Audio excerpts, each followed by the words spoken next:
नमस्कार, मैं R K Saxena, excellence mastermind coaching Rewa Madhya प्रदेश।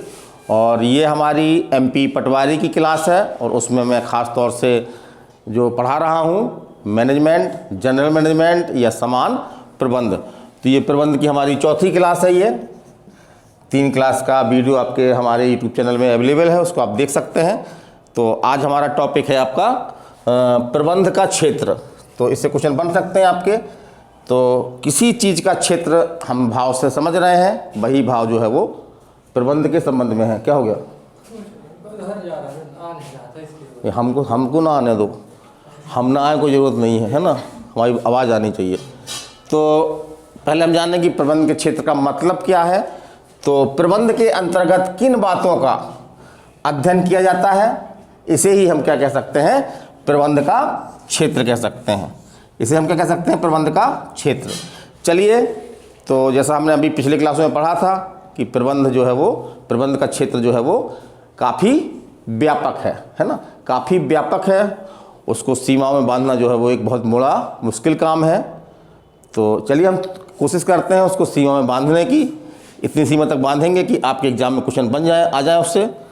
तो प्रबंध का क्षेत्र हमने उसे बताया कि अत्यंत जो है वो क्या है? व्यापक है। लेकिन यदि हम अध्ययन की दृष्टिकोण से इसको जो है हम क्या कर सकते हैं? 2 भागों में जो है वो बांट सकते हैं। वो कौन कौन से भाग हैं? पहला भाग है आपका प्रबंध की विषय सामग्री, माने प्रबंध के लिए किन किन चीज़ों की जो है हमको आवश्यकता होती है, उसको हम क्या बोलेंगे? प्रबंध की विषय सामग्री। दूसरा आपका प्रबंध का क्रियात्मक क्षेत्र, माने कि प्रबंध जो है वो किन किन क्षेत्रों में जो है वो काम करता है, कितने उसके रूप बदलते हैं, किस किस नाम से जो है वो काम करता है, उस नाम से उसका जो है वो क्षेत्र जो है वो नाम उसका जो है वो बदल जाता है। ये हम आगे देखेंगे। तो चलिए हम पहले देखते हैं प्रबंध की विषय सामग्री। तो ये हम लगभग पहले भी पढ़ चुके हैं कि प्रबंध में जो है वो क्या क्या उसकी विषय सामग्री है। तो पहले विषय सामग्री क्या है आपकी? नियोजन, माने जो काम करना है उसको पहले से प्लानिंग बनाना, जो काम करना है उसका पहले से प्लानिंग बनाना क्या कहलाता है? आपका नियोजन। फिर आपका है दूसरा संगठन, इंग्लिश में बोलेंगे तो ऑर्गेनाइजेशन। तो ऐसा हमने बताया है अभी आपको इसी क्लास में कि संगठन जो है प्रबंध की नींव कहा जाता है। तो ये क्वेश्चन आपके एग्जाम में आया हुआ है ये कि संगठन की नींव, वो प्रबंध की नींव किसे कहा जाता है? तो प्रबंध की नींव जो है किसे कहा जाता है? संगठन, ऑर्गेनाइजेशन को। तो दूसरा आपका संगठन है, माने कि किन व्यक्तियों के माध्यम से काम करना है। तो जब वो व्यक्ति सामूहिक रूप से काम करते हैं तो उसी को हम क्या बोल देते हैं? संगठन बोल देते हैं। फिर तीसरा आपका है नियंत्रण। तो जिस व्यक्ति को जो जिम्मेदारी सौंपी गई है, जिस व्यक्ति के जो कार्य है वो कार्य उस ढंग को सही ढंग से कर रहा है कि नहीं कर रहा है, ये बात देखना जो है क्या कहलाता है? नियंत्रण या कंट्रोलिंग। फिर अगला आप देखना है कि समन्वय। तो चूंकि प्रबंध में कई व्यक्ति काम करते हैं तो उनके बीच कार्यों का दोहराव ना हो, हर व्यक्ति अपना काम जो है वो सही ढंग से करे। तो इसके लिए क्या जरूरी है कि उनमें जो है वो क्या रखा जाए? उनमें समन्वय बना करके रखा जाए। चलिए अगला हम देखते हैं निर्देशन। तो समय समय पर जो है वो काम करने के लिए आवश्यक निर्देश देना।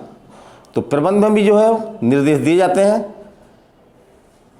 एक बात यहाँ से क्वेश्चन बना है आपका कि जो निर्देशन है, तो निर्देशन 2 तरह से हो सकते हैं।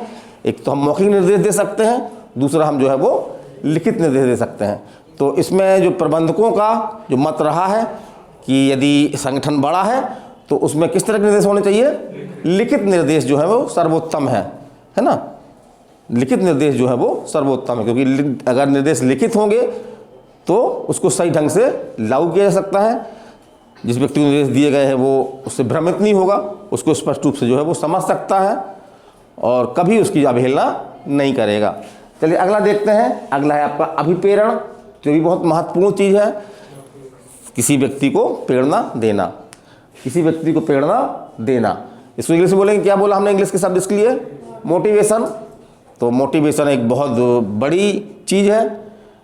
अगर हम किसी व्यक्ति को मोटिवेट कर दें तो उसकी क्षमता से हम ज़्यादा काम उससे ले सकते हैं, करवा सकते हैं। फिर अगला आपका जो है वो नियुक्तियाँ, या इसको बोल सकता हूँ स्टाफिंग। तो ये भी अध्ययन सामग्री है आपकी प्रबंध की, क्योंकि प्रबंध जो है वो व्यक्ति के माध्यम से काम करता है।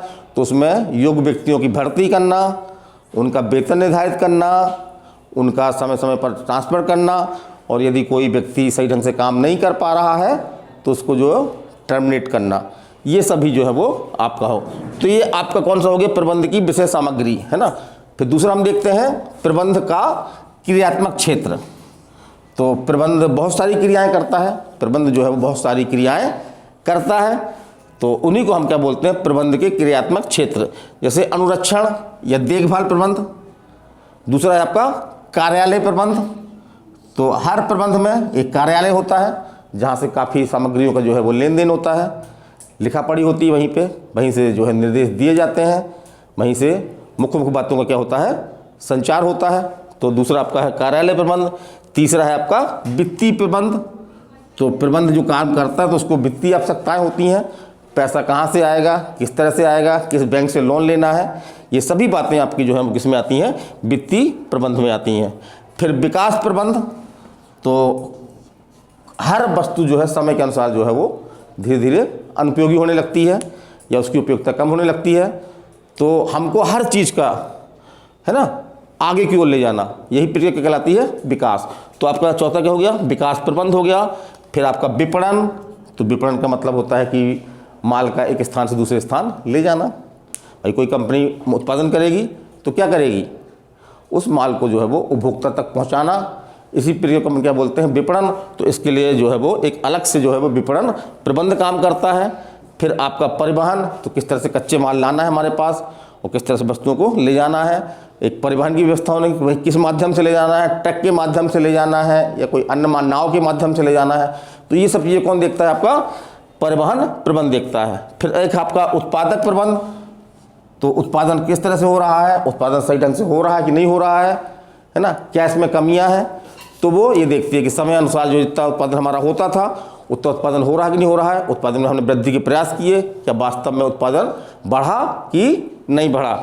अगला देखते हैं हम कार्मिक प्रबंध, तो यहाँ पे कर्मचारियों से संबंधित है ये, कार्मिक मीन्स कर्मचारी, तो संयुक्त कर्मचारी हैं कि नहीं है, कहीं जो अयोग्य कर्मचारी तो नहीं कंपनी में, कर्मचारी संगठन से काम कर रहे हैं कि नहीं कर रहे हैं, योग्य व्यक्तियों की नियुक्ति करना, स्थानांतरण करना, ये तमाम जो है किस में आ जाएगा, आपका कार्मिक प्रबंध में।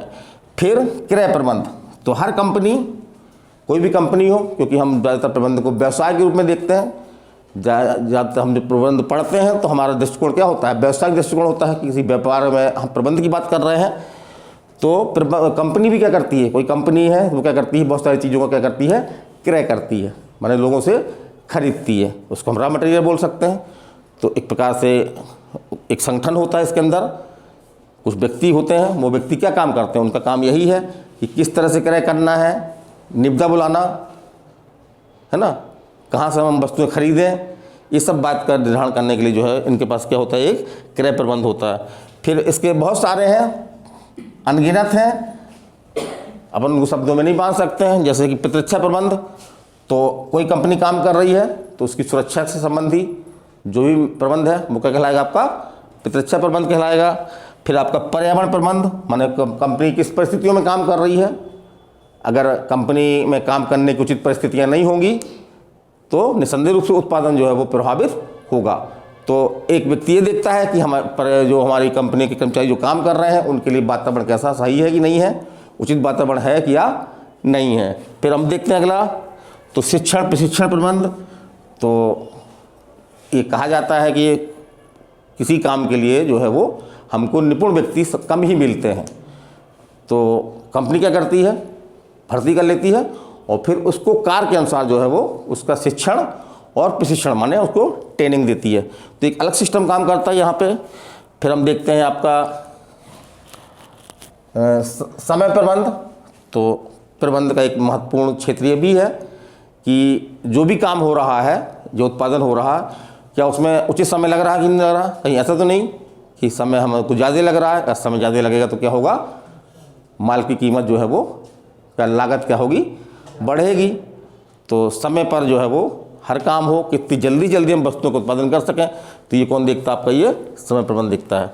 फिर इसी तरह से एक चिकित्सा प्रबंध भी है, इसका मतलब समझ गए होंगे आप, कि भाई बहुत सारे कर्मचारी काम कर रहे हैं, कोई गिर पड़ा, किसी को चोट लग गई, तो उसको समय पर जो है वो चिकित्सा सुविधाएं भी उपलब्ध करवाई जाएँ। तो ये आपका किस में आता है? चिकित्सा प्रबंध में।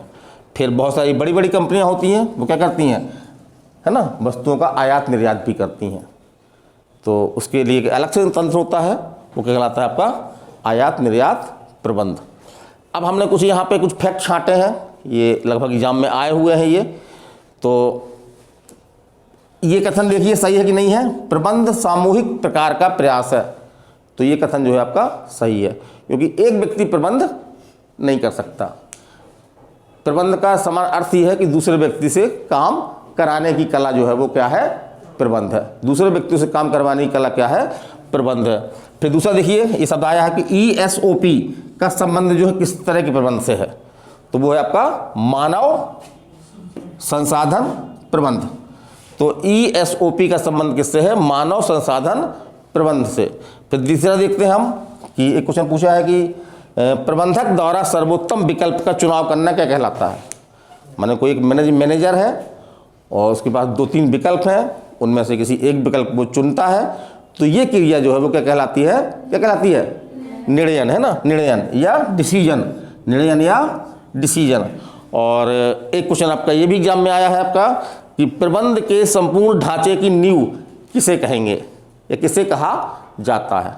तो इस तरह से हमारा मकान होता है, अगर हमारी नींव सही नहीं है तो पूरा मकान हमारा जो है वो कभी भी गिर सकता है। तो उसी तरह से प्रबंधक कितना भी अच्छा हो, लेकिन अगर संगठन सही नहीं है, संगठन में योग्य व्यक्ति नहीं है, तो प्रबंधक कुछ काम नहीं कर पाएगा।